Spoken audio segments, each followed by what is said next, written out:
Ya, sementara itu manajemen taksi Green SM beri pernyataan resmi terkait insiden yang melibatkan salah satu armadanya di stasiun Bekasi Timur. Kendaraan yang terhenti di lokasi kecelakaan diketahui merupakan taksi milik Green SM.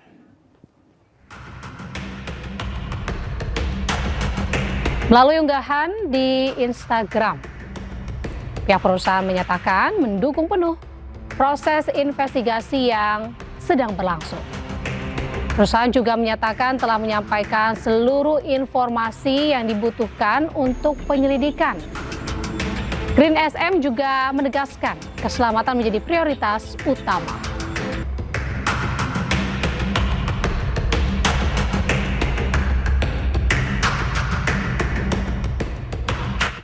Insiden tabrakan kereta Argo Bromo Anggrek ini juga dengan komuter lain di stasiun Bekasi Timur, Kota Bekasi, Jawa Barat pada Selasa kemarin masih terus dilakukan investigasi. Ya, menurut beberapa pemerhati, insiden tersebut ini terjadi karena jarak rem kereta Argo Bromo Anggrek yang terlalu dekat hingga menabrak komuter lain di depannya. Nah, kalau kita lihat memang musibah semalam memang secara SOP, secara human error, memang sebetulnya semuanya sudah dilakukan dengan bagus gitu, dengan baik. Tapi memang balik lagi di musibah semalam jarak pengereman yang terlampau sedikit. Karena memang kalau kita lihat si masinis kemungkinan kaget mas dengan top speed seperti itu. Kemudian dia lihat aspek sinyal tiba-tiba berwarna merah yang menurut dia harusnya bisa berwarna hijau. Akhirnya jarak pengereman yang Pemirsa, penganiayaan terhadap balita di penitipan anak terjadi di Banda Aceh. Jangan kemana-mana pemirsa, Ayu Today akan segera kembali.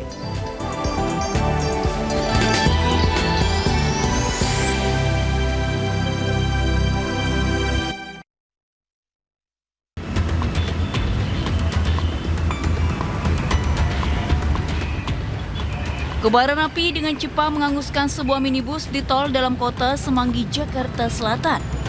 Kejadian bermula saat kendaraan melaju di lajur paling kanan tol dalam kota dari arah Selipi menuju Cawang. Saat melintas di kilometer 8, tiba-tiba keluar api dari kap mobil sebelah kiri. Api yang membesar membuat sopir minibus langsung melompat keluar mobil. Petugas pemadam kebakaran berusaha menjinakkan kobaran api. Api baru padam setelah 30 menit kemudian. Akibat peristiwa kebakaran ini sempat terjadi kepadatan lalu lintas. Mobil pickup ini tiba-tiba oleng dan bermanuver tidak stabil di jalur sebelum akhirnya menghantam pembatas busway dan halte Transjakarta. Benturan keras menyebabkan bagian depan mobil rusak parah dan pintu kendaraan penyok. Insiden ini terjadi saat cuaca hujan dan kondisi lalin terpantau lengang. Diduga mobil pickup hilang kendali karena rem blong. Meski mobil pickup mengalami kerusakan parah, beruntung 3 orang penumpang selamat dan berhasil dievakuasi dari dalam mobil. Terjadi trouble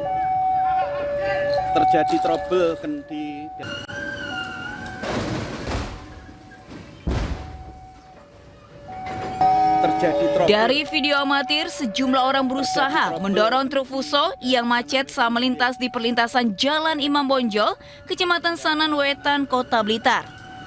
Namun, upaya mendorong truk tersebut gagal sehingga tabrakan antara kereta Doho relasi Blitar Malang dengan truk Fuso tidak bisa dihindarkan.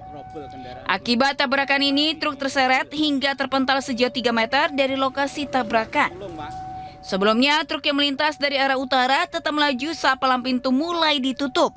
Namun mesin truk tiba-tiba mati saat berada di tengah perlintasan, sehingga sopir langsung keluar dan meminta bantuan warga. Tidak ada korban jiwa dalam peristiwa ini, namun kondisi truk rusak parah. Kecelakaan ini telah diselidiki pihak kepolisian. Tim Liputan iNews melaporkan.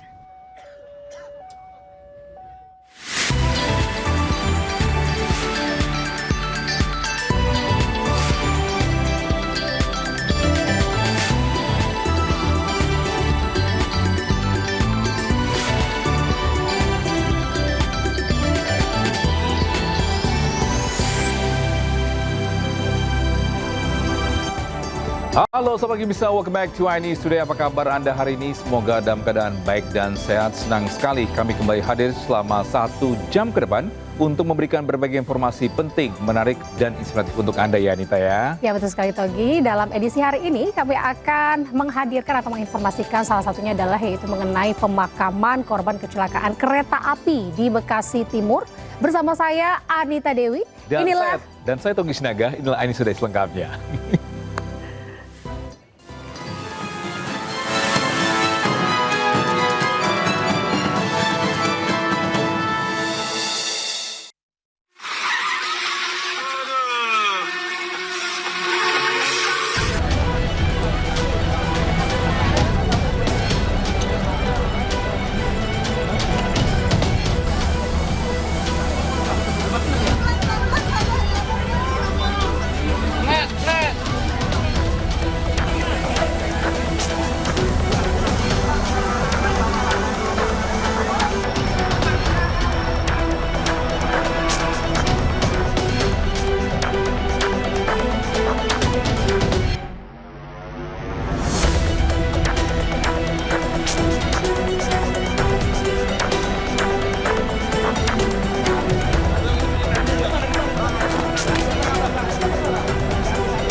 Ibsan Rumah Sakit Polri Kramat Jati menyerahkan 10 jenazah korban kecelakaan kereta di Bekasi Timur.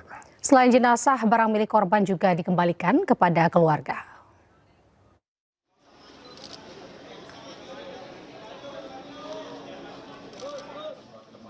Sepuluh jenazah korban kecelakaan KRL Bekasi Timur diserahkan oleh RS Polri Kramat Jati kepada keluarga.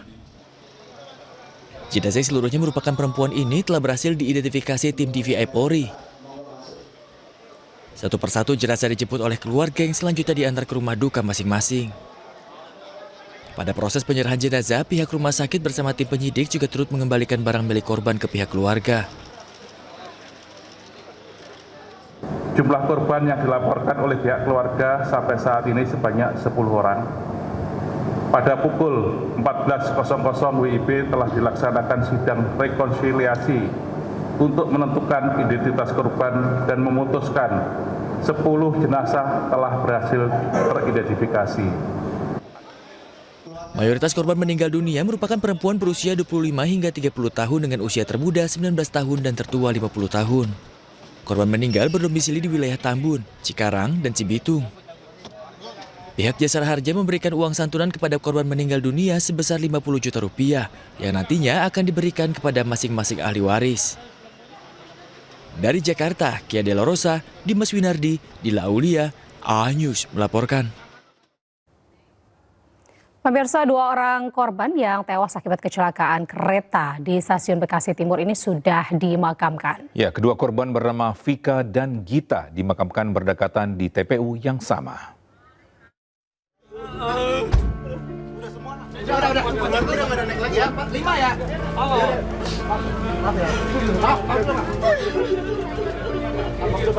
Orang tua Vika Agnia Pratiwi tak kuasa menahan tangis saat membawa jenazah anaknya dari Rumah Sakit Polri Kramat Jati ke TPU Wanajaya, Kecamatan Cibitung, Kabupaten Bekasi. Jenazah Vika langsung dimakamkan pada Selasa malam. Vika yang berusia 23 tahun menjadi salah satu dari 15 korban meninggal dunia dalam kecelakaan kereta api Argo Bromo Anggrek dengan KRL yang terjadi di stasiun kereta api Bekasi Timur. Vika adalah anak ketiga dari 4 bersaudara yang tinggal bersama orang tuanya di perumahan Telaga Murni Cibitung. Saat peristiwa terjadi, Vika baru pulang bekerja di sebuah perusahaan swasta di kawasan Tebet. Dicari informasi di beberapa rumah sakit yang itu ternyata tidak ada, antara lain di Rumah Sakit Bekasi Kota, Rumah Sakit Bella itu ternyata tidak ada kan. Nah, ada informasi kemungkinan coba dilihat di Rumah Sakit Kramat Jati. Nah. Selain Vika, jenazah Gita Septia Wardani 20 tahun, warga perumahan Trias Cibitung juga dimakamkan di tempat yang sama.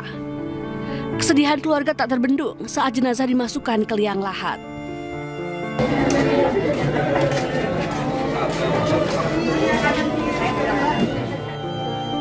Sementara itu, suasana duka juga menyelimuti rumah almarhumah Nuryati di Jalan Utan Panjang, Kemayoran, Jakarta Pusat. Korban saat itu tengah menumpang KRL bersama 2 anak kembar dan keponakannya untuk mengunjungi salah satu anaknya di Sukatani, Kabupaten Bekasi. Usai kecelakaan, korban mengalami sesak nafas karena berhimpitan dengan korban lainnya, hingga akhirnya jatuh pingsan dan meninggal dunia. Jenazah Nurhayati sudah dimakamkan pada Selasa siang di tempat pemakaman umum setempat. Tim Liputan iNews melaporkan. Dan bisa untuk mengetahui situasi dan informasi terkini, kita sudah terhubung dengan rekan Selena Yahya di Stasiun Bekasi Timur. Ya Selena, bagaimana kondisi terkini di sana Selena, bisa Anda ceritakan? Ya, Togi dan juga Anita, dapat kami informasikan bahwa memang hingga saat ini KRL atau jalur kereta api komuter lain ini dari Bekasi hingga Cikarang memang belum beroperasi, yang dimana nanti rencananya siang hari nanti akan dilakukan pembukaan jalan, yang dimana memang ini sudah dievaluasi dan juga diteliti lagi oleh KNKT, yang dimana memang akan dipersiapkan uji coba untuk dilakukan pembukaan jalur lagi, yang dimana memang nantinya ada pembatasan kecepatan seperti yang dilakukan oleh kereta api jarak jauh yang saat ini sudah beroperasi di hari ini, karena memang kereta api jarak jauh sudah beroperasi dari pukul 1 dini hari kemarin, yang dimana memang hari ini sudah berlaku atau melintasi perjalanan di Bekasi Timur, namun memang dengan batas kecepatan di 30 km per jam. Dan berdasarkan hasil yang kami dapatkan, info terup to date yaitu ada sejumlah 106 jumlah keseluruhan dari korban dari kecelakaan yang terjadi di Senin malam kemarin, yang dimana memang 15 orang meninggal dunia dan juga 91 orang mengalami luka-luka. Dan kemudian tadi juga Menteri Perhubungan mengatakan bahwa keselamatan adalah hal yang terpenting dari pembukaan atau kembalinya beroperasi stasiun Bekasi Timur pada hari ini. Begitu Togi dan juga Anita. Baik, terima kasih Selena atas informasinya melaporkan langsung dari Stasiun Bekasi Timur. Selamat bertugas kembali. Ya pemirsa, 15 penumpang wanita tewas akibat kereta Agro Bromo Anggrek ini menabrak komuter lain di Stasiun Bekasi Timur. Ya, berikut detik-detik kecelakaan maut tersebut terjadi.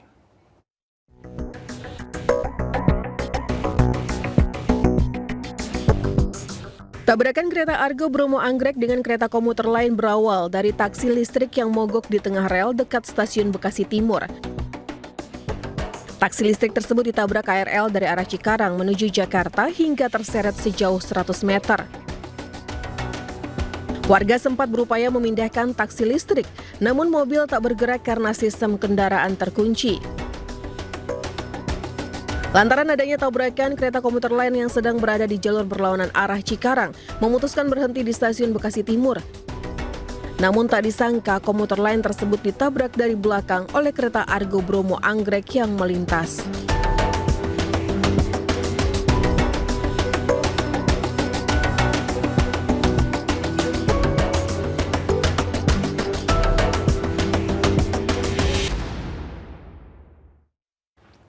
Ya, sementara itu Presiden Prabowo Subianto menjenguk korban kecelakaan kereta di RSUD Bekasi Barat. Ya, pemirsa, selain ucapkan bela sungkawa ini, Presiden juga berjanji akan menginvestigasi sekaligus membenahi lalu lintas kereta.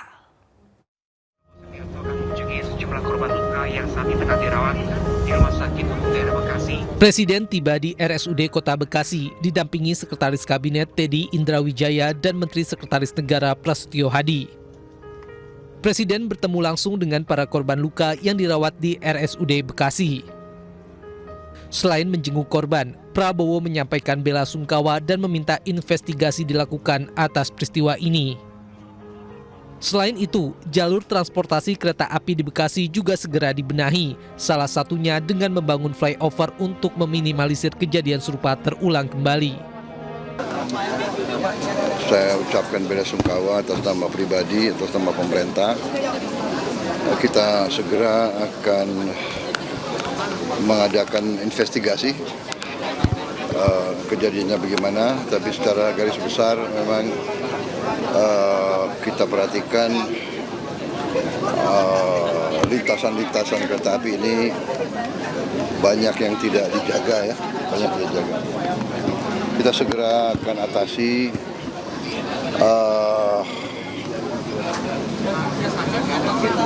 Pemerintah daerah Bekasi telah mengajukan dibuat flyover karena Bekasi ini juga padat ya, dan keperluan kereta api itu sangat penting, sangat mendesak. Jadi saya sudah setujui segera dibangun flyover. RSUD Kota Bekasi paling banyak merawat korban luka, yakni sebanyak 52 orang. Selain RSUD Bekasi, korban luka dirawat di Rumah Sakit Primaya, Rumah Sakit Mitra Plumbon Cibitung, Rumah Sakit Hermina, serta Rumah Sakit Mitra Keluarga Bekasi Timur dan Barat. Tim Liputan iNews melaporkan. Pemirsa, Menteri PPPA ini mengunjungi korban kecelakaan kereta di RSUD Kota Bekasi. Ya, dalam kunjungannya ini ia juga mengevaluasi letak gerbong wanita yang dinilai harus dipindah ke bagian tengah rangkaian.